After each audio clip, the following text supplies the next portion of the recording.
Hey there. My name is Patrick Martin. I'm a team leader with Crew in the upstate of South Carolina. Over the past few weeks, each of us began to realize that we were being forced to adjust how we cultivated small group communities.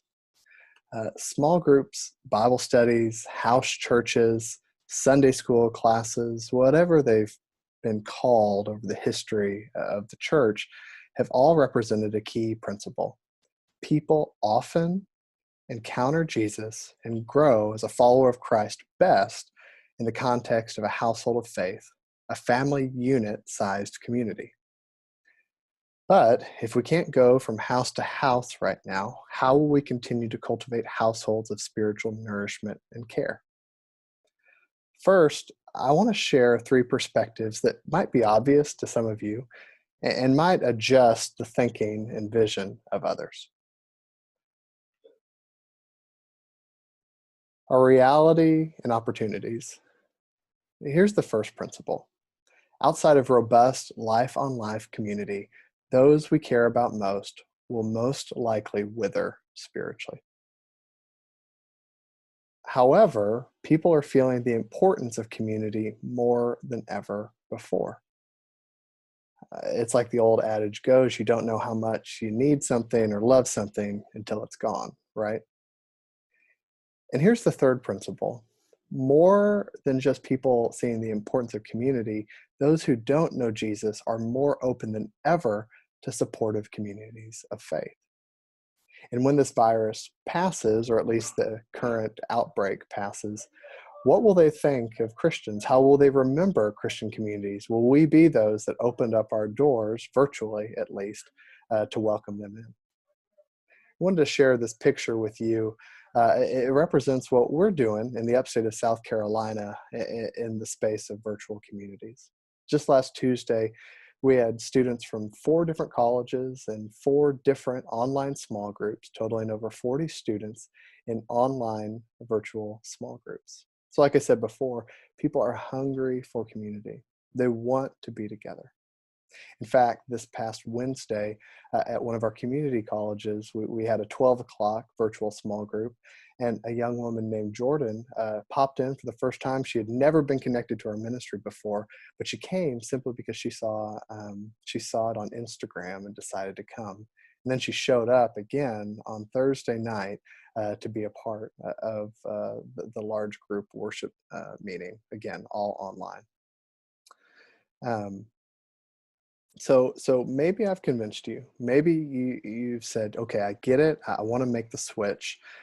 You've got the Google Hangout or you got the Zoom account. Well, what do you do next? Well, I'm going to share just a few principles that I hope will help you. Here's the big idea. This is going to require adjustment from you, no doubt about it. But the encouragement is this: it's not as hard as you might think. Here's the first principle. Treat your call like your house. It's your job to help make your guests comfortable. So, for instance, you're always at your house ready to welcome people in, right? You're showing up, you're there before the small group starts. You're there at the door welcoming folks in, telling them how glad you are to meet them. You're showing them around the house. You're letting them know where the restroom is. You're letting them know where they could maybe step out to make a phone call or take care of a pressing need, things like that.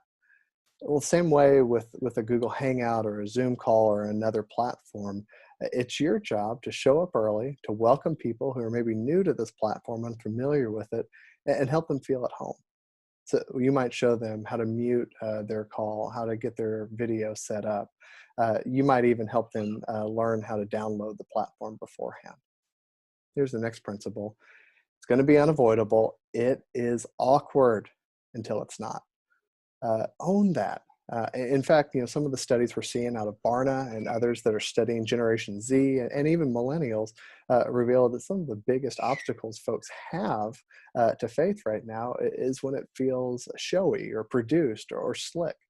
So here's an opportunity to not hide from the awkwardness and maybe sometimes even the goofiness of being on a conference call. Own it.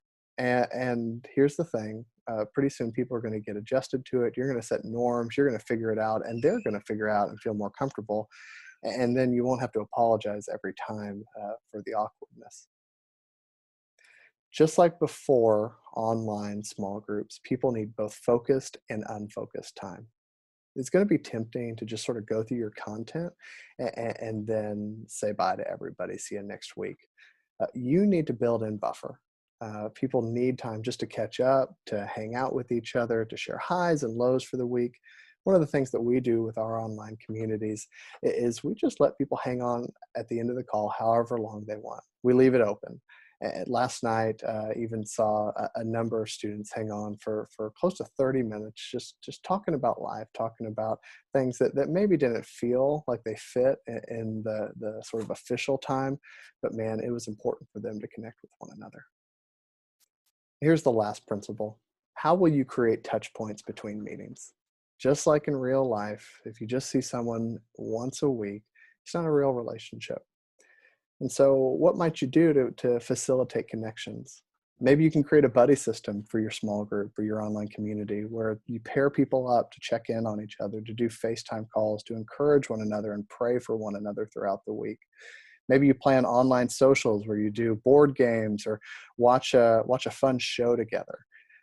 Here's the big idea. How will you create a touch point between one week's community and the next week's? So I want to ask you this. What's your next step? Are you already leading a group?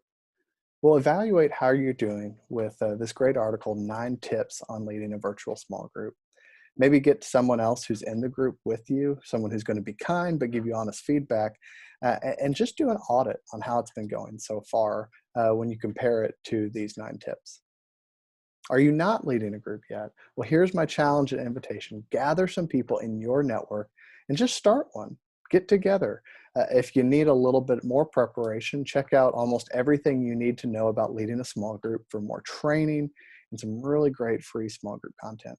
And of course, if you need anything, if you get stuck on the way, or if you just want to process things, you're welcome to contact me at patrickmartin@cru.org.